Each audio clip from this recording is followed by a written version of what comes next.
Tikulandireni mu program ya Tikudziweni pano pa Times ine dzina langa ndine Alec Ponje. Mu program ya Tikudziweni timakhala tikucheza ndi anthu osiyanasiyana kuti tikhoza kudziwa zambiri za moyo wawo. Cholinga chake nchoti tikadziwa zimenezo tikhoza kuphunzirapo ziwiri kapena zitatu. Timakhala tikudziwana ndi amipingo osewera mpira, andale ochita malonda, azitsuzo ndi ena otero. Ndipo lero tachitika mwayi tikhala tikudziwana ndi Archbishop Dr. Mark Kambalazaza amenewa ndi mkulu wa mpingo wa Redeemed Charismatic Ministries. Takhalani pompo.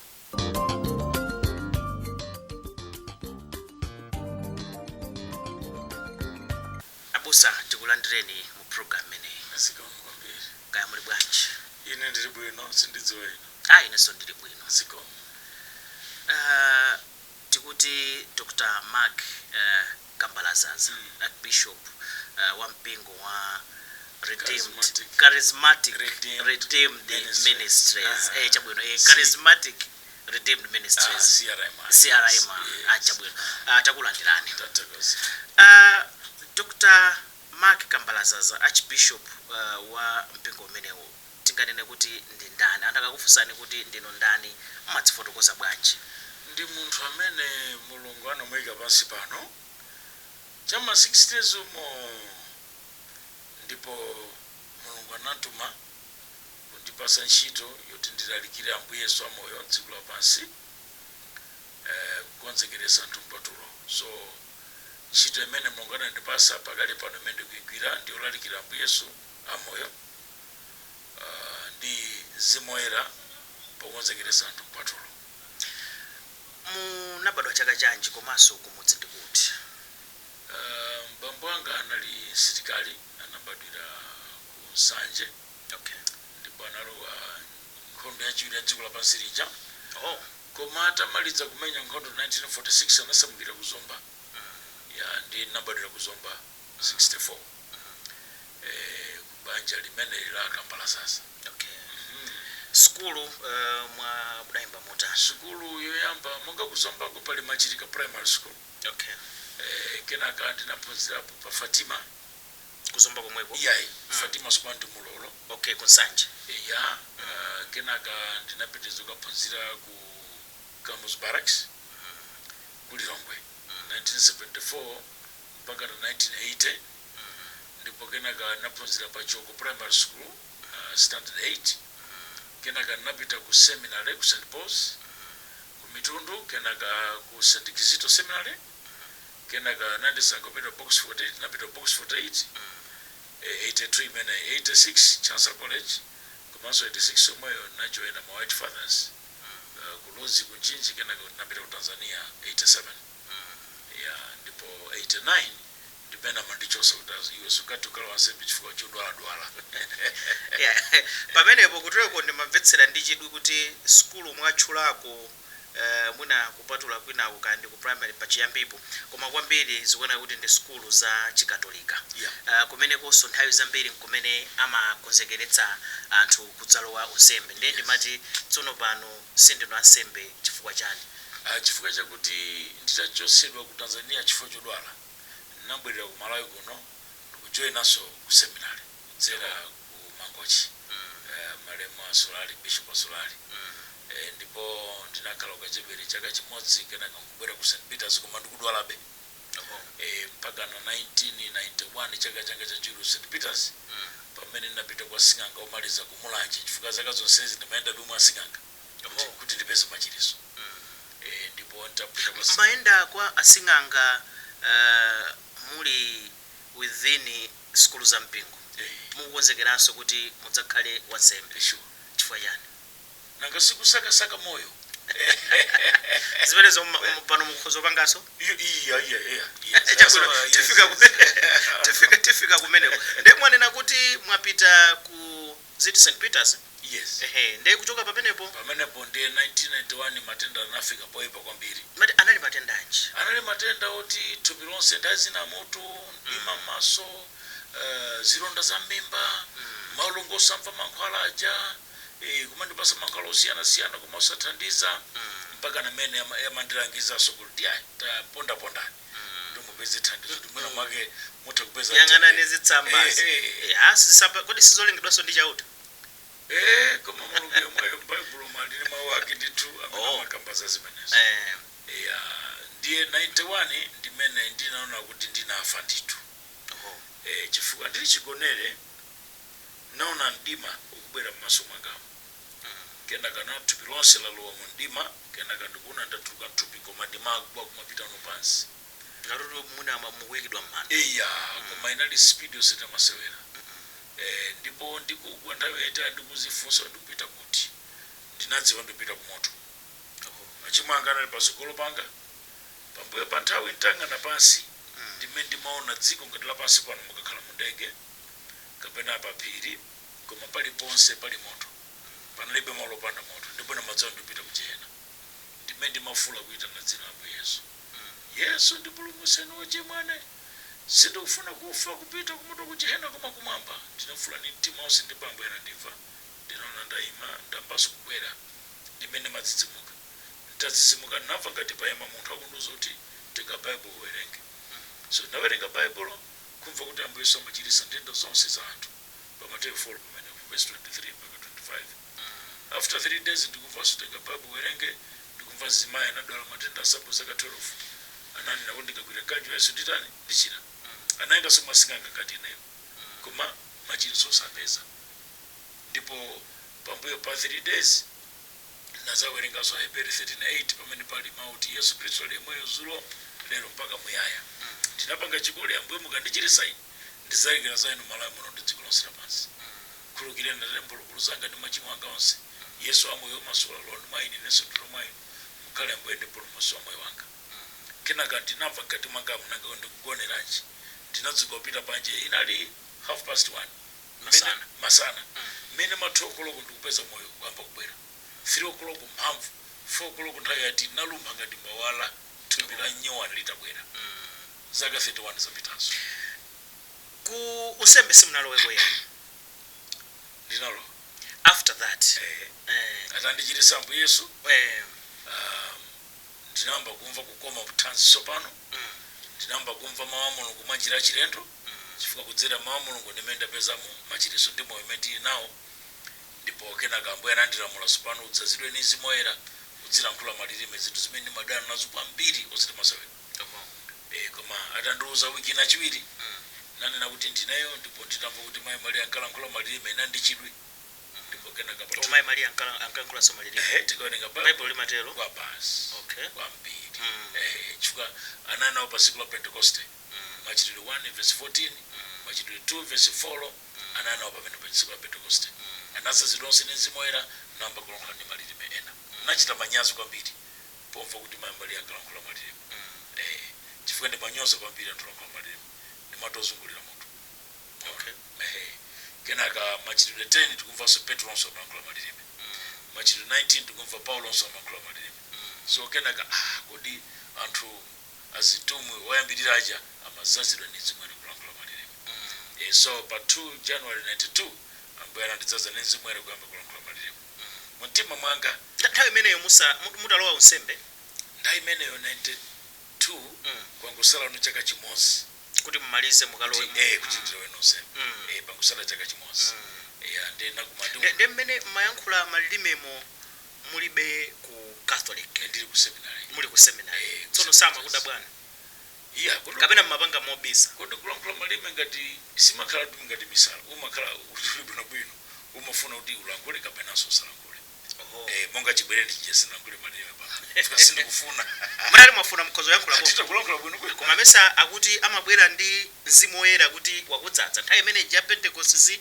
akuti Mzimu Woyera unatsika kuchokera kumwamba unadzaza anthu aja kodi Ambuye Yesu mene amanyama kupita kumwamba sananene pa Marko 16 tokhulupirira zatulusa ziwanda adzalankhula ndi malilime atsopano akatula njoka kapena kumwa kanthu kakufana kusazapwetekedwa azayika manja odwala azachira komanso 1 Korinto 14:2 akuti olankhula lilime salankhula ndi anthu mwatita ndi Mulungu kuti pali munthu akumva koma mu mzimu alankhula zinsinsi ndikufunsa izizi futi masiku ano anthu khangati akuti malilime alowa mufasho ena amatha kungoyenda basi kuyamba kuyankhula nkutheka kuti munthu khoza kuyankhula mzimu woyera sanakuyankhule kuti yankhula malilime basi ngati zili za mandonekedwe zisudzo ndabwala yenwa koma za serious usazidwe ni mzimu woyera kenaka ambuye mzimu woyera amakulangulitsa malilime munadzozedwa chaka chanji kukhala wansembe wa Catholic 1993 munakhala kuti ayitali bwanji kuyambira 93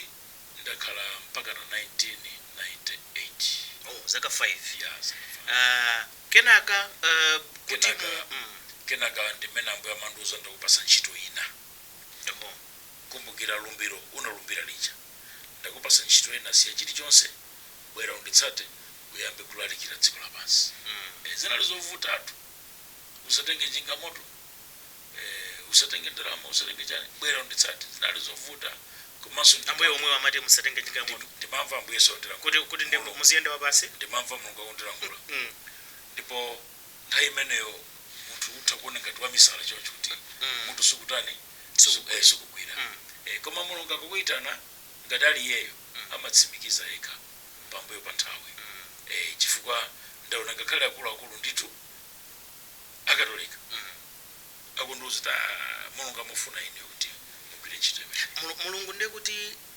adaona kuti kukhala wansembe simukwanitsa ntchitoyo kunali ma limitations ambuye atandichirisa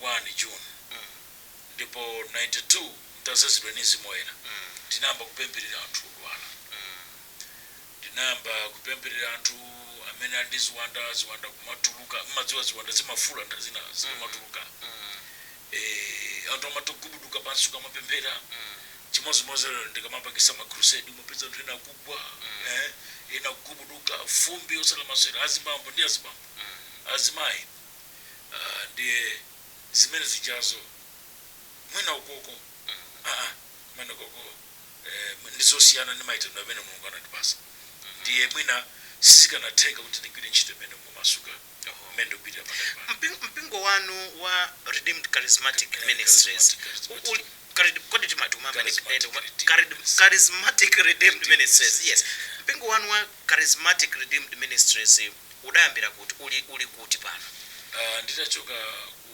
Mangochi mtaja kumpiri 1998 ndinabwera Blantyre kuno unsembe wanu anakudzodzera ndi munayambira kuti ku Mangochi nde munagwira mu Mangochi diocese maparish angapo Mangochi diocese St. John the Baptist Seminary nali mphunzitsi asanatseke kenaka napita ku Nankhwali parish Mankibe kenaka napita ku Mpiri parish ku Mpiri parish ndikumene ndinapeza wansembe wachizungu amene anathandiza kwambiri kulalikira za Yesu wamoyo pempherera anthu kupangisa makrusedi komanso panali buku linake limene linalembedwa kuti ufumu wanu udze limene muli mauti ndiye ndilalikirani za Yesu so timagwira ntchito imene 98 ndimene ambamandozo kuti basi bwera tsopano nde munayambira pati ndiye nabwera ku Blantyre kuno napita pilaso chimba chakupemphera ambuye ndabwera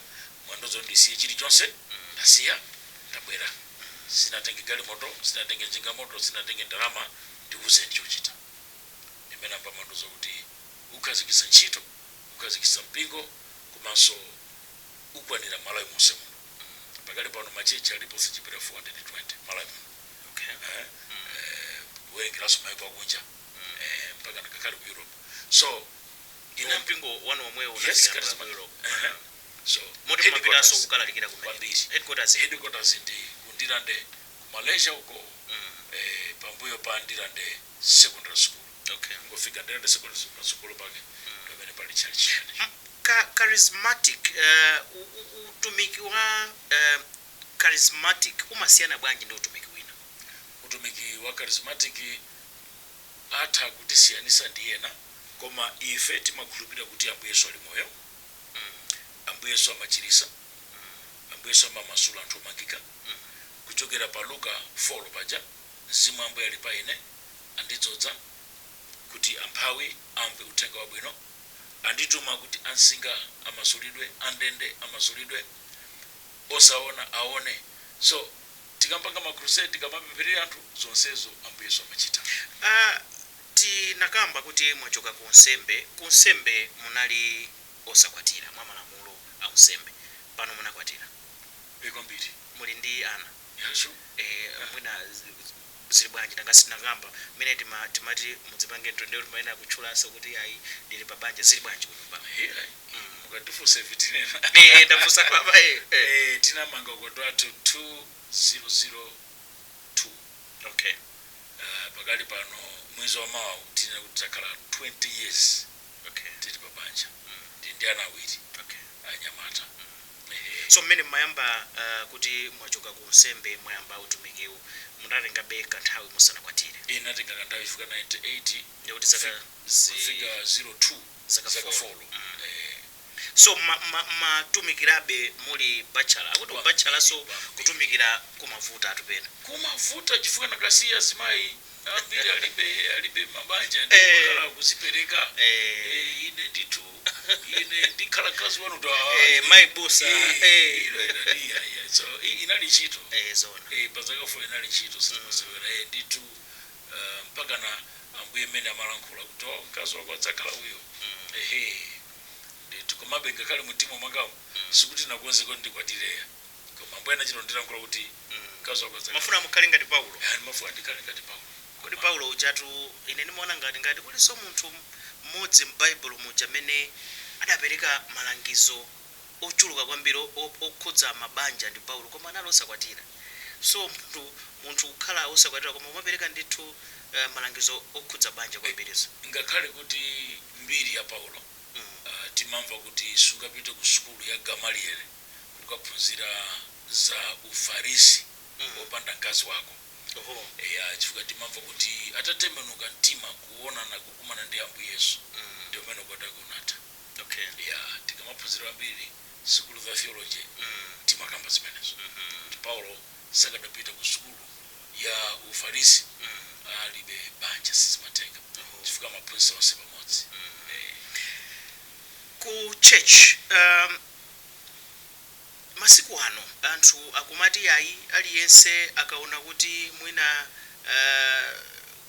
mu church muja wayamba kumwina kumveka mwina mwaye kuti akhoza kuyambitsa chake fa mwina chofuna kupeza ndalama anthu ena akumatero anthu akumaona choncho futi anthu ena akumasiya mwina makamaka machechi okhazikika ngati Catholic kwathu ku CCP anthu akuti ayi ena kangoona kuti ayi pandekha ndikhoza kuyendetsa izi ena kumati mwina inuyo munachoka Catholic kusiya unsembe kuti mpange control chechi chanu mwina kukhatiso za ndalama anthawi zambiri ngati Ambuye sana kuitane umafa ngati Ambuye sana kuitane umapenga ngati Ambuye sana kuitane umatemberereka ngati Ambuye sana kuitane zimaziwika ndi aliyense kuti uyutu anangochoka za mutu mwake koma Mulungu akuitana anthu samadzota Ambuye amuitana uyu so za uzimu sumalimbana nazo akuti tikalimbana nazo izizi ngati zili za Ambuye ife tilepera koma ngati ali Ambuye ife si Mulungu sitikati kumtsutsa so over 22 years mene ndili pakali pano achika kuti si Mulungu aliyense atadziwa malayo muno kuti si Mulungu koma na anthu amene amaona kuti Mulungu amapanga zakuti ambira kudziwa kuti anali Ambuye amene anamuitana munthu mpingo wanu amanga kwambiri ndi anthu ndikukhulupirira kuti mamembala anu ena kuti ayi masiku ano kuli ziphunzitso za ayi perekani olopasi pano mukhale osauka perekani zanu zonse mukasangalala kumwamba mwina inonso poti mudapita ku school systematic theology kuli zina makamba kuti ayi mwina kumati the poor are God's favorite kuti mukakhala ndi zanu pasi pano perekani zonse kumwamba mukazipeza mukhulupirira kuti koyenera kuti anthu apereke zonse akhale osauka akasangalala kumwamba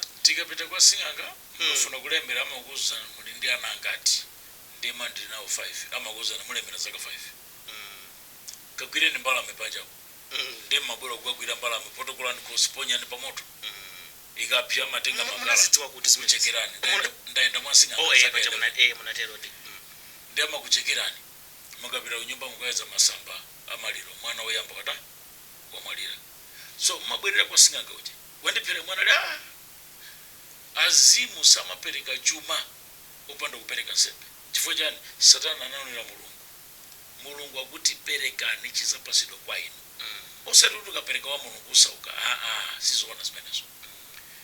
Malaki 3 verse 6 mpaka na verse 12 akuti mukundiranda ine chakhumi ndizopereka. Chifukwa cho ndiranda chakhumi ndizopereka ndinotembereredwa. So kusauka kukubwera chifukwa cha kusapereka chakhumi ndikupereka zopereka. Osati futi mwapereka yayi. Osati futi mwapereka yayi. Ukakhala kuti uli mchilungamo cha mulungu ukapereka wa mulungu amakudalisa.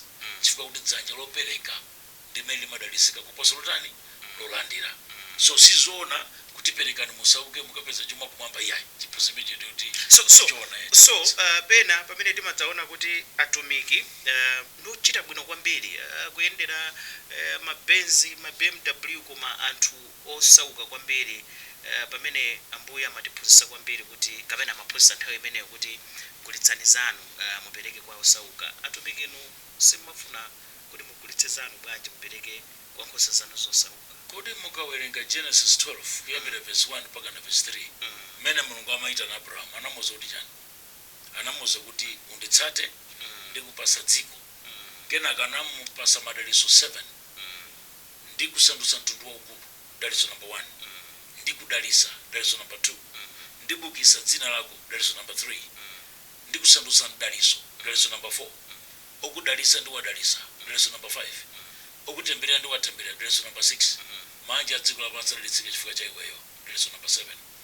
Ifeyo anthu a mulungu pamene mulungu atiyitana tiyenera kuwauza anthu kuti mukayitana ndi Ambuye Yesu, daliso la Abrahamu limakhalanso pa inuyo. Anthu aja akamadalitsika ndi anthu aja amene amadalisano mtumiki wa mulungu uja chifukwa cha madaliso amene ali nawo. Mulungu akayitana amayitana osati kuti atitemberere, amatiyitana kuti atidalitse, satiyitana kuti atitemberere. Chifukwa kuti perekani chakhumi ndizasegula mazenera kuti kumwamba ndikutsira madaliso kapandani pa inu muzosowa potani powayika. So aliyense amene akukhulupirira ayenera kukhulupirira kuti mulungu akayitana akuyitana kuti andidalise, osati adalise abusa okha koma adalise tonse. Archbishop Dr. Mark Kambalazaza, pamene tikumaliza program yathu ndimafuna ndidziwe utumiki wanu, mphatso zimene mulungu akupatsa. Muli ndi mphatso ya uneneri? Ine mphatso imene mukana ndipasa yoyambirira ndi utumwi. Evangelist. Timati apostle. Yes. Apostle kuti ukaponda pamalo mpingo wadzaliwa wabadwa. Ukaponda pamalo mpingo wabadwa. Chifukwa cha machechi aliponso chipera 420. Malo ena anthu azina ndapitapo ngoponda ndikulalikira ndikuchoka pa after 5 years mpingo wabadwa. So mphatso ya utumwi imapanganso mphatso zina zimatulukanso. Chifukwa mphatso ya utumwi iyo ndimene Ambuye anayika poyambirira. So pa nthawi yake Ambuye atakupereka uneneri, pa nthawi yake Ambuye atakupereka ubusa, pa nthawi yake Ambuye atakupereka evangelist wa evangeli, pa nthawi yake atakupereka aphunzitsi. Mphatso 5 za utumiki zimene Ambuye anapereka zimakhala zikuoneka mwa munthu amene ndi mphatso ya utumiki. Ndikufunsa funso limenelo masiku ano anthu akumati ayi uneneri akuti walowa chibwana fashion. Wina kungodzuka ine ndinazanga ena timacheza limodzi sindikutanthauza kuti mulungu sangayitane koma ena kumata awanda aneneri. Of course mwina timaona kuchita zina zoti umadzaona kuti ndi mmene mulungu amachitira zinthu zake, dongosolo lake awa mayitu nawo ndokayikitsa. Chikuchitika njani masiku ano? Poyambirira masiku otsiriza mulungu akuti Ambuye Yesu anena kuti kuzakhala zizindikiro za masiku otsiriza. Zina mwa zizindikirozi akuti kuzabuka aneneri abodza kapena onyenga. Kuzabukanso anthu ena odzichira kuti ndi Khristu. Nthawi ku America zinachitikapo anthu ambiri anaphedwa ndi moto. Chifukwa boma linapita kukanena kuti si Yesu Khristu munthu ndi munthu. So aneneri onyenga alipo ndithu makamaka mbadwa wathu kwambiri osati mwina sokumalayiso konkunoso zikolonsera pansi ndithu. Atita kuwapeza chifukwa ndikukwaniritsidwa kwa malemba. Anthu amene angatayike ndi ndani? Anthu amene amatayika ndi anthu amene alibe ntchito ndi Baibulo. Chifukwa Baibulo lija ndi uneneri wa mwini wake mulungu. Anatinenelera kale, uzakhala moto suzakhala njira, ndizakudalitsa polowa ndizakudalitsa potuluka, ukadzamvera mawu a Yehova Ambuye Mulungu wako ndikusunga zolembedwa muno ndikuchita malemba onsewa, nawo madalitso amene azakupeza mpaka nakukupitirira, uzakhala udalitsika polowa udalitsika poto. Mulungu anatinenera kale m'Baibulo muja. Andi mneneri weniweni wa Mulungu amanena chinthu chimene m'Baibulo chilimo komanso chimene Mulungu akuuza mkati mwa mtima mwako. Mneneri weniweni wa Mulungu amakutsimikizira zimene Mulungu akuuza, komanso mneneri wa Mulungu amakuyitanira ku chipulumutso mu dzina la Yesu Khristu, osati kwa iye yekha. So zimenezo ndi zina mazindikiro zimene munthu utakudziwa kuti kuluyo angonena kuti ndi adie chifika pandado dzalani 1.5 million funani kunenereni seed masukano atsogolera mpingo mumati kwambiri seed zana 2 million ndikunenere iya zimene zokuyesa na chite komanso pomaliza penipeni amalawi ndi bwino aziona Ambuye Yesu kuti Ambuye Yesu amatumikira bwanji, kuti Ambuye Yesu amalipirisa sana kupemberere, kuti Ambuye Yesu amagulisa mabotolo amadzi, kuti Ambuye Yesu amamanga masanza pathupi, kuti Ambuye Yesu chimene Ambuye Yesu sanachite tisachite. Sasa Ambuye omwe ananena kuti mwina mudzachita zoposa ine. Iya zoposa zake sizimenezo. Iya amatanthauza chani? Ambuye amatanthauza anthu akakhulupirira Ambuye Yesu zazikulu zimene Ambuye Yesu akhala kuchita, anthu awataniso awachitira even zazikulu kuposa zimene anachita ali ni moyo pansi pano. Osati mphatso tikukamba zoti ayi, osati zomalanda anthu zinthu zoyipa zimene Ambuye Yesu anachite tisachite, tichite zabwino zonse zimene Ambuye anachita. Tilalikire mmene Ambuye Yesu afuna tilalikire, anthu apulumutsidwe, adziwe kuti njira choonadi ndi moyo ndi Yesu Khristu. Tikaonjezera zimene Ambuye Yesu anachite tikulakwitsa. Dziko la Malawi likudutsa munyengo zovuta kwambiri. Nthawi yake timacheza sonda abusa ena pompano, koma inali kuti corona wangotha kumene amati ayi corona watikhudzanso ifeyo ngati mpingo kuti timadalira anthu. Corona inu adakukhudzani mwina tisanafike kuzimene zikuchitika pano ngati mpingo? Chimene chakhudza dziko lapansi ndichokhudza bwino aliyense, komabe tiyamika Mulungu kuti Ambuye anapitiriza kutilimbisa ndithu. Ambuye Yesu anapitiriza kutilimbisa njira zosiyana-siyana. Ena maemba zamene amadwala mwachisomo cha Ambuye kuwapempherera, Ambuye timaona kuwachitisa. Ena amene ali very critical kuwapempherera na Ambuye kuwamasula ndithu. Osalepera tidamva kuti otayika analipo ndithu, koma ndi amodzi amene tikudziwa ine pakati pano. Koma ayi Ambuye anatisamalira chifukwa tinalibiza kwambiri kupemphereranso dziko la Malawi ndi dziko lonse lapansi. So ntchito ina imene Ambuye Yesu anabwera kusatichitira kutitumikira ndi kutichitisa.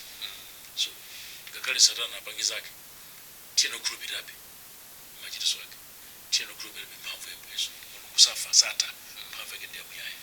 Panopa anthu akudandaula kuti kukuchitika zinthu zambiri, nyengo zowawa, chuma sichikuyenda, katangali ndi zina zotero. Kumbali ya mpingo mumaziona bwanji zinthu zotero?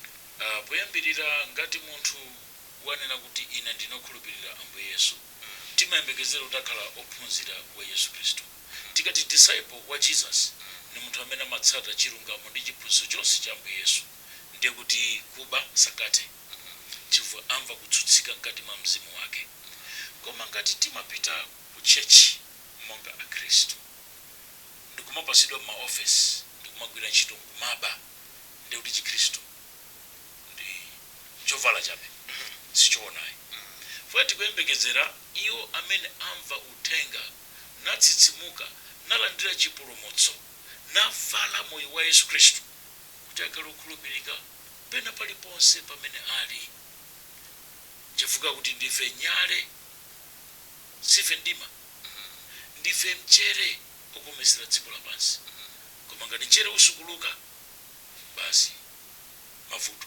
So imene ndi up call yoti ife amene timati hayi Malawi tichakuti percent akhristu koma zochitika ndikumakhala opposite tiyenda kubwerera mbuta ambuye tataya ndipo ngatata ambuye kumwamba tisovuta ukalowa tiyenda kubwerera manja mwa Ambuye Yesu kusiya katangale tiyambe kuwala nditu titsutsane tisaope yayi titsutsane chitilowe paute chifika katangale ndi amene amaononga the last man wa mudziko.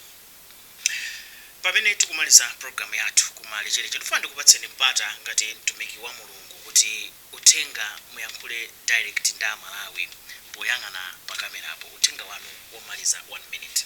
Amalawi uthenga wanga ukulu kwambiri ndionena kuti Mulungu yankho anapereka ndipo Adamu atachimwa ndikugwa ndikuononga dziko lonse lapansi tonsefe nkubadwa monga anthu ochimwa kuchokera kwa Adamu. Mulungu anapereka yankho potumiza Ambuye Yesu kukhala Kristu mpulumutsi Mesiya muomboli kudula nsinga zonse za Adamu mphawi uchimo matemberero zonse Adamu. Ndikupempha mtundu wa Malawi tiye tibwerere kwa Ambuye Yesu tiadziwe Ambuye Yesu mmene alili akhale mpulumutsi wa dziko lino. Ambuye Yesu asinthe mitima yathu titembenuke kwenikweni tiyambe kutsata mapazi yawo ndipo Malawi azasintha. Popanda Mulungu Malawi sakasinthe pakuti m'Baibulo muja ati mukadzamvera ine ndidzadalitsa inu mukadzandisiya ine sindzatha kudalitsani koma matemberero. So sifuna Malawi atemberereke tifuna Malawi adalitsike ndimo amenewa landani Ambuye Yesu akhale mbwene mpulumutsi wa moyo wanu ndipo Ambuye akudalitseni masiku onse moyo wanu. Malawi azasintha sazakhala chimodzimodzi. Ndikuthokozeni kwambiri Archbishop Dr. Kambalazaza. Zikomo kwambiri. Zikomo. Tathokoza. Tikatero ndi kuti tatsirizanso zonse zimene tinabwera nazo mu program ineyi ya Tikudziweni pano pa Times. Lero timacheza ndi Archbishop Dr. Mark Kambalazaza, mkulu wa mpingo wa Charismatic Redeemed Ministries. Ine dzina langa ndine Archbishop. Ndikuthokozeni kwambiri kuti munali pamenepo kutsata program ineyi ya Tikudziweni pano pa Times. Mwakoma nonse.